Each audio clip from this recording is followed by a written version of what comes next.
Sperimentiamo 5.000 test fai da te, l'annuncio di Zaia stamane. Dopo sperimentazione e validazione potrebbe cambiare il futuro dello screening contro il Covid. Intanto l'indice Henry Conti in Veneto scende a 1,29. Dallo stop ai centri storici delle principali città, al litorale di Jesolo, primo giorno di ordinanza anti-assembramenti. Nel mirino passeggiate e bar, i movimenti non sono mancati ma non dappertutto. Regolarmente aperto a Padova il tradizionale mercato del sabato, a Prato della Valle 5 i varchi di ingresso e uscita, comportamento corretto della gente, ma le vendite sono andate a rilento. Venezia è già in lockdown, un lockdown economico. In un video virale sul web, strade vuote e saracinesche abbassate del capoluogo regionale, la denuncia di Venezia.com. 2 giorni fa era caduto da 8 metri durante l'installazione di un essiccatoio in un'azienda agricola nel Rodigino. Stamane un 23enne operaio è morto per le gravi ferite riportate. Arrestato il presunto autore dell'esplosione davanti al supermercato di Piazza Borsa a Treviso, è un pregiudicato che voleva vendicarsi delle ripetute denunce per furto. Per la procura l'ordigno poteva uccidere. Manca da casa dal pomeriggio di mercoledì Margherita Enas, 62 anni, residente a Campodarsego, l'appello del figlio Luca. È in parte made in Veneto il calendario storico 2021 dell'Arma dei Carabinieri, stampato a Noventa Padovana nello stabilimento di Mediagraph. Buonasera, ben ritrovati con l'edizione regionale dei telegiornali di Antenna 3. Eccoci per gli aggiornamenti rispetto a questa giornata, in attesa dei numeri del consueto bollettino dell'azienda Zero. Andiamo a vedere quali sono state le dichiarazioni oggi del presidente Zaia in questo primo weekend di nuove restrizioni per il Veneto. Zaia che si è rivolto soprattutto ai giovani, ma le novità di giornata riguardano i test fai da te. 5.000 ne arriveranno nelle prossime ore con la sperimentazione che potrebbe essere a una svolta. Vi annuncio che noi la sperimentazione l'abbiamo iniziata.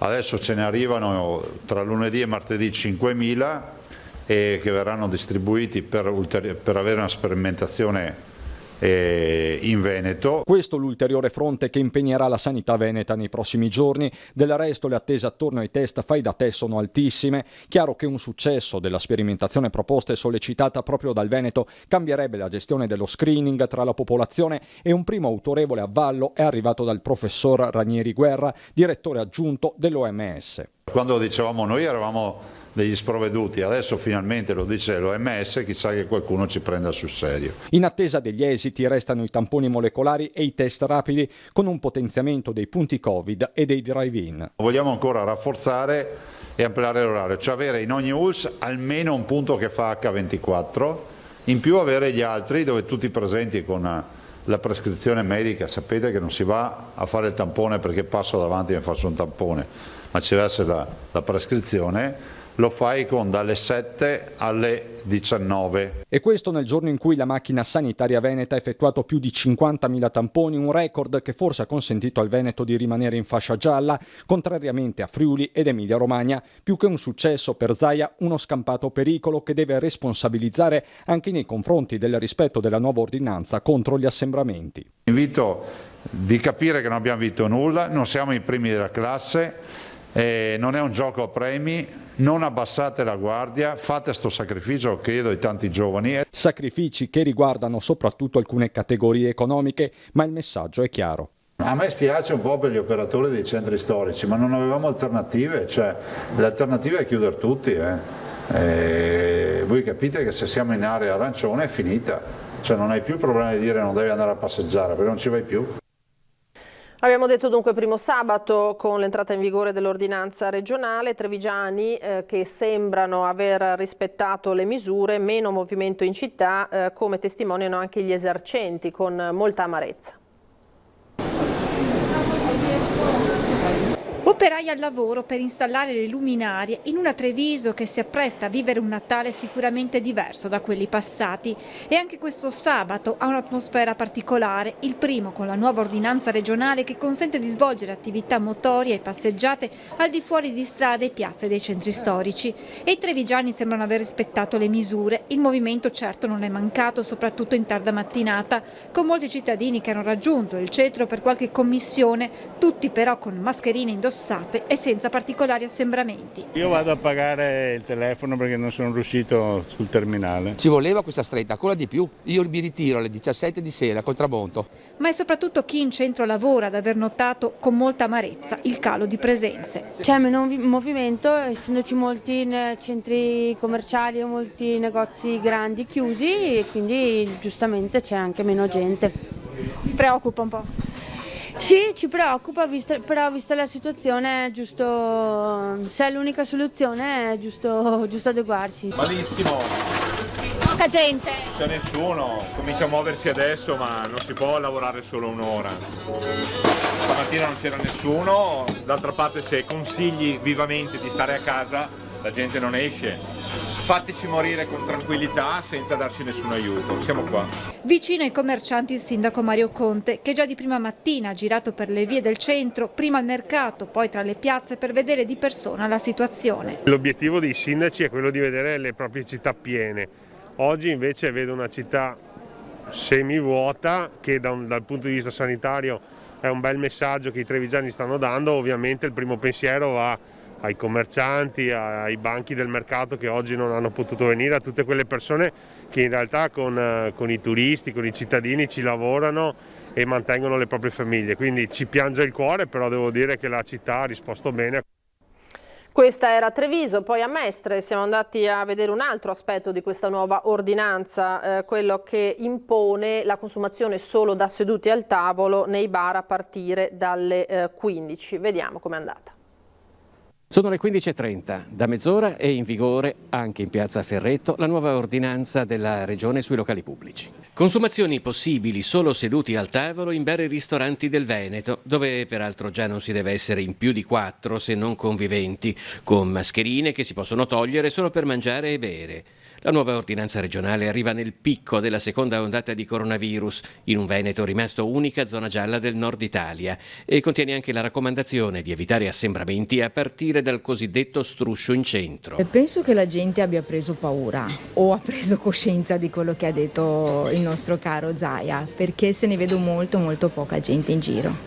Sul fatto che devono rimanere seduti e ordinare senza muoversi, ha avuto dei problemi, per ora ha bisogno di informare? No, assolutamente no, la gente si è adeguata immediatamente, direi. Sì. È difficile far capire quali sono le nuove regole o la gente si presenta preparata? È difficile, nonostante giornali, internet, televisione non capiscono, non vogliono capire. Qual è la cosa più difficile da far capire? È il numero di persone all'interno del locale di sicuro, perché capita spesso che entrano tutti insieme senza controllare i cartelli all'esterno o guardare perlomeno quante persone ci sono. Lei ha paura di avere qualche problema magari verso le 5 quando presumibilmente ci sarà l'affluenza massima? Problema logistico no, perché l'abbiamo sempre gestito bene, tavolini ne abbiamo finché vogliamo, teniamo la distanza come si vede e cerchiamo a tutti di dire, mi raccomando, distanza, 1 metro, mascherina. Certo è che se in questi giorni si dimostrasse che ogni regola viene scrupolosamente osservata da tutti coloro che frequentano bar e ristoranti, da parte di alcuni esercenti si fa già largo la proposta. Di poterci tenere più aperti, con la distanza, la gente pian pianino si sta abituando sempre di più, multando noi stessi se sbagliamo, se andiamo oltre quelle che sono le direttive, e così poter lavorare un po' di più tutti quanti, anche i ristoranti, tenendo la distanza, che è quello che dice il nostro Premier, no? Complice anche la giornata che non invogliava, Jesolo oggi si è presentata completamente diversa dallo scorso fine settimana, presa d'assalto 7 giorni fa, oggi sostanzialmente deserta.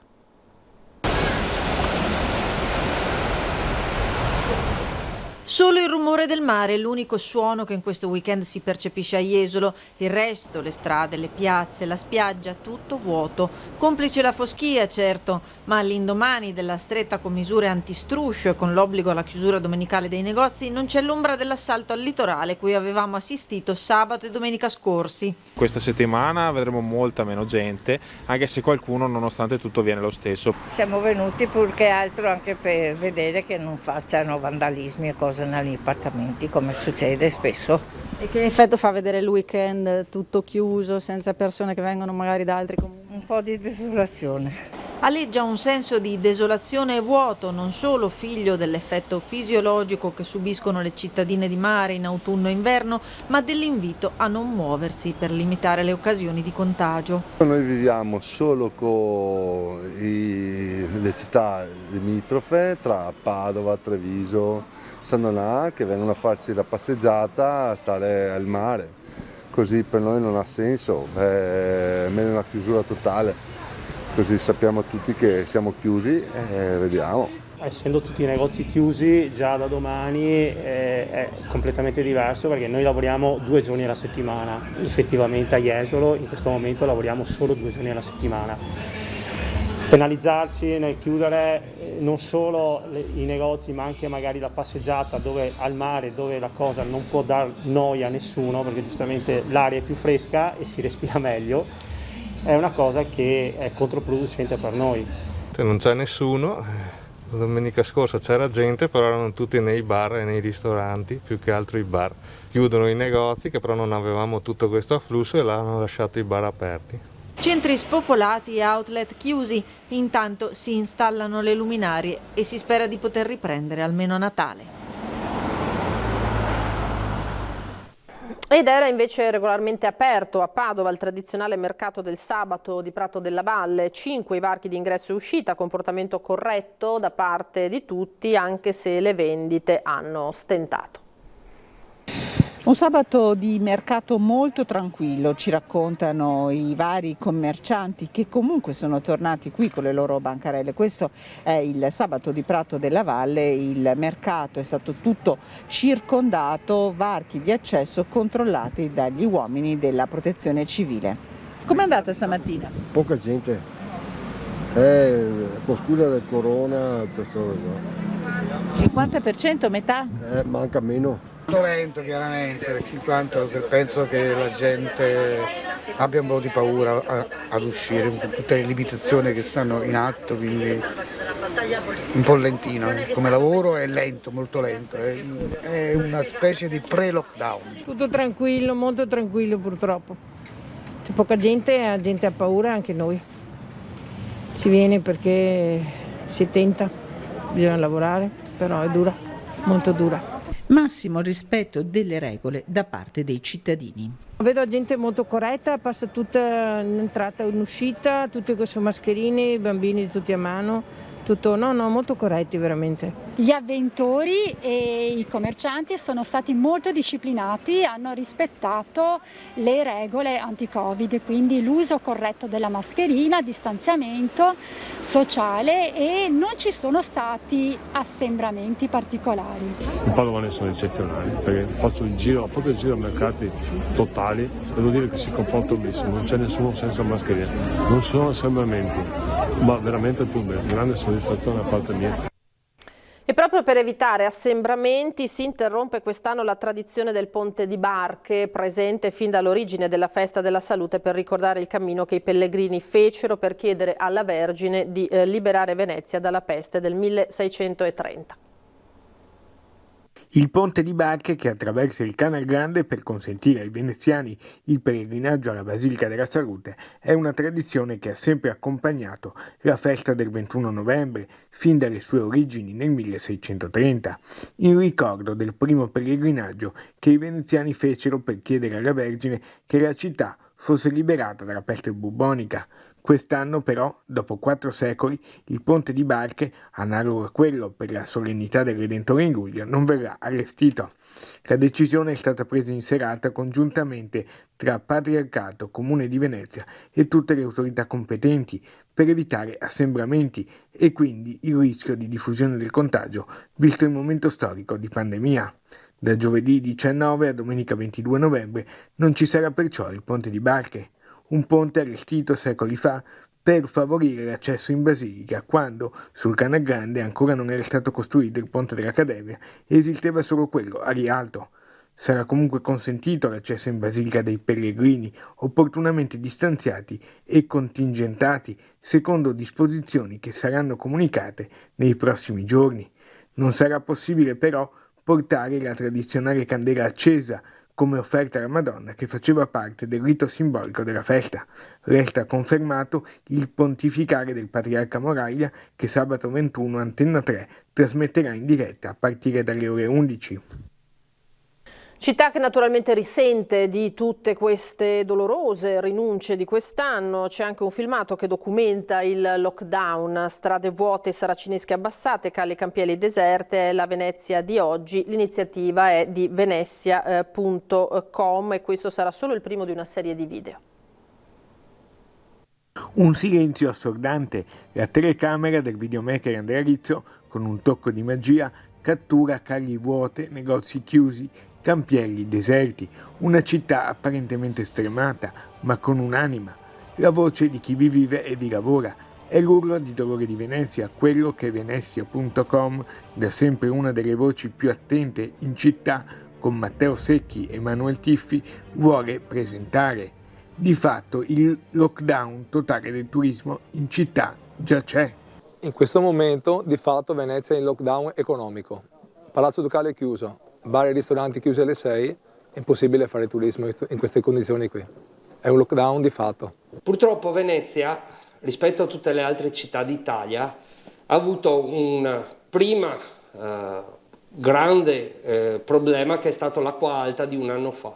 Poi abbiamo cominciato con il Covid a marzo e adesso la terza mazzata. Dobbiamo lavorare fino alle 6 e purtroppo gli incassi sono ridotti del 70-80%. La parola passa a un guru della ristorazione, Eligio Paties. Stare aperti fino alle 6 di sera non serve a niente, perché a mezzogiorno la gente lavora, non viene, non va per i ristoranti. Perlomeno che ci facessero stare aperti fino alle 10, 10 e mezza di sera, allora avrebbe un senso. Mancano le persone e non ci sono prenotazioni. Io vengo qua solo a leggere queste email di cancellazione, siamo in grandissima difficoltà, crollo del fatturato del 70-80% ed aiuti dallo Stato molto bassi. Da stamattina sono entrate solo 3 persone. La situazione è veramente triste qua a Venezia per tutti, sia per, lo sappiamo, per il turismo, ma anche per i negozi che lavorano con i veneziani. Questo video è solo il primo capitolo di una storia filmata che Venezia.com porterà alla ribalta, ascoltando anche personaggi famosi legati alla città, semplici cittadini, ma anche tutte quelle realtà non solo legate al turismo. Questa è la situazione, l'avete vista, e si può definire abbastanza, se non molto, drammatica. Prima di fermarci per un piccolo break, velocemente una notizia battuta dalle agenzie in questi minuti. La Regione Veneto ha inviato all'azienda ospedaliera universitaria integrata di Verona la relazione del Ministero della Salute pervenuta dopo la visita ispettiva dello scorso 4 novembre per il fatto naturalmente del batterio killer del 4 settembre all'ospedale della donna e del bambino in seguito alla morte di alcuni neonati a causa dell'infezione da Citrobacter nella terapia intensiva. La relazione firmata dal direttore generale del Ministero evidenzia le criticità organizzative rilevate e indica le azioni che l'azienda deve predisporre per il miglioramento della qualità delle cure e della sicurezza. Ora, come detto, ci fermiamo per qualche secondo, restate con noi.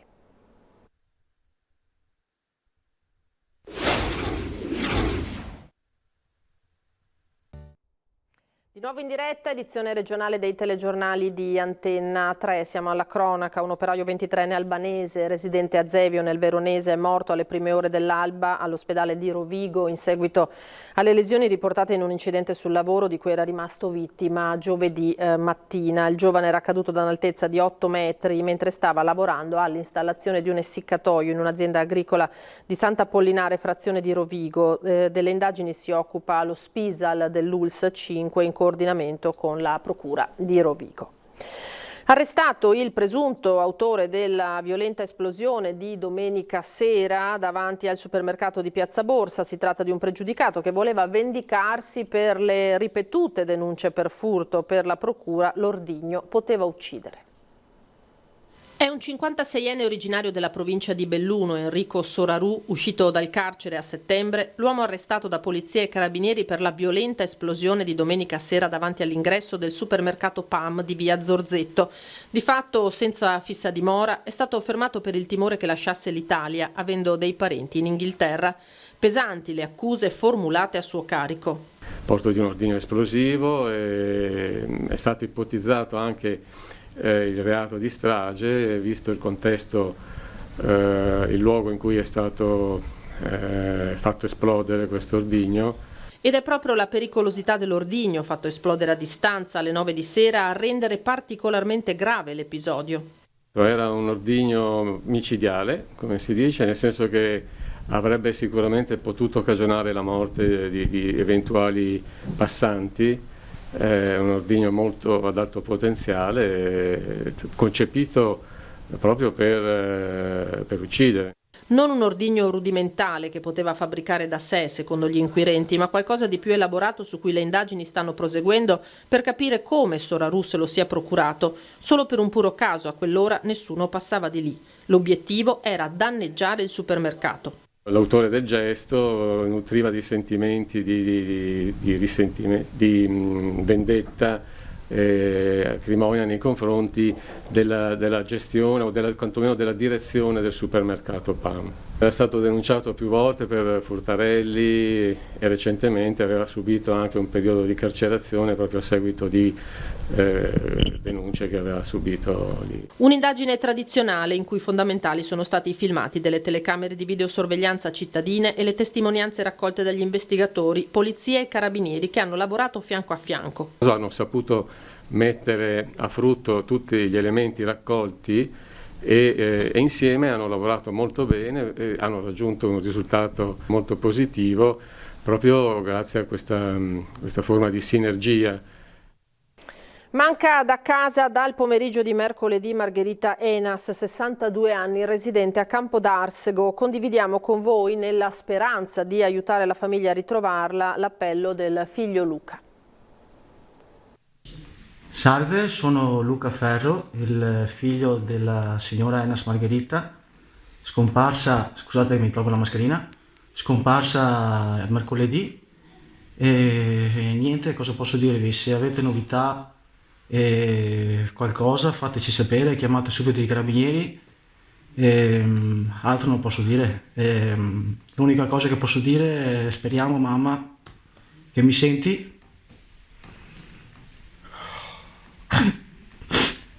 L'appello di Luca Ferro lo condividiamo con tutti voi. Sta soffrendo la famiglia di Margherita Enas, la donna di 62 anni di Campodarsego che manca da casa da mercoledì pomeriggio. Margherita pare sia stata vista in stato confusionale nella zona di Villanova di Campo San Piero, ma potrebbe essere più lontana perché era solita viaggiare in treno. A fianco della famiglia di Margherita anche l'associazione Penelope Veneto che assiste i familiari delle persone scomparse. Lei aveva un maglioncino rosso, comunque è vestita tutta di nero, pantaloni su grigio scuro, giubbotto nero, la bicicletta è nera e speriamo bene. Qualsiasi persona che la vede in modo gentile la fermi e chiami subito i carabinieri. Cambiamo tema, è in parte Made in Veneto il calendario storico 2021 dell'Arma dei Carabinieri stampato a Noventa, Padovana.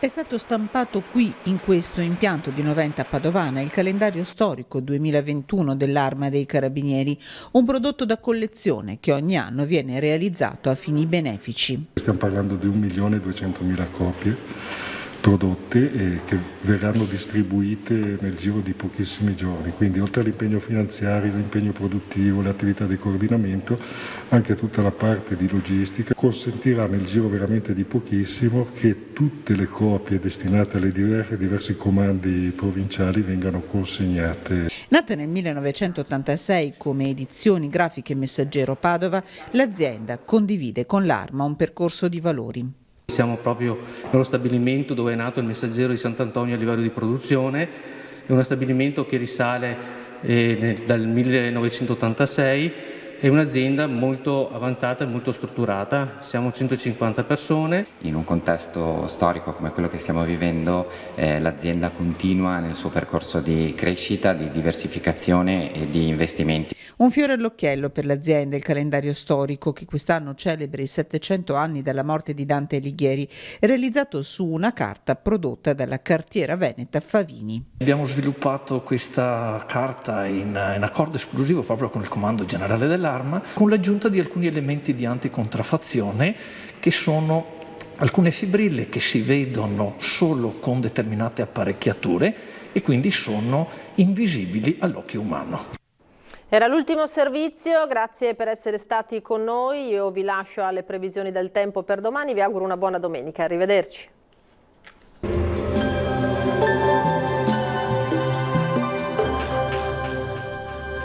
Agenzia Le Cirque. Per vendere o acquistare la tua casa, Agenzia Le Cirque. Professionisti al tuo servizio. Bentrovati al meteo. Pressione in ulteriore calo, correnti umide in ingresso da ovest ed ecco che il tempo cambierà un po' al nord-est. La situazione nel dettaglio. Sul Veneto la grafica di domenica 15 novembre ci mostra ancora un cielo piuttosto grigio e nuvoloso, prevalentemente coperto, con locali foschie o nebbie. Entro sera arriverà anche qualche piovasco a carattere sparso che entro la nottata si farà via via più diffuso un po' su tutta la nostra regione. Temperature minime tra 1 e 10 gradi, massime invece tra 11 e 13 gradi. Ci spostiamo ora sul Friuli Venezia Giulia, alternanza qui di nuvole e rasserenamenti un po' per tutto l'arco della giornata, poi durante la notte non si escludono delle piogge. Temperature minime fino a 10 gradi, massime sui 12-14 gradi. Infine uno sguardo alla situazione del Trentino Alto Adige, qui ampio soleggiamento, locali foschie sui settori meridionali della regione, tempo in peggioramento anche in questo caso durante le ore notturne. Temperature minime sui 3-4 gradi, massime fino ai 12 all'incirca. Dal meteo è tutto, vi auguro un buon proseguimento in compagnia di Antenna 3.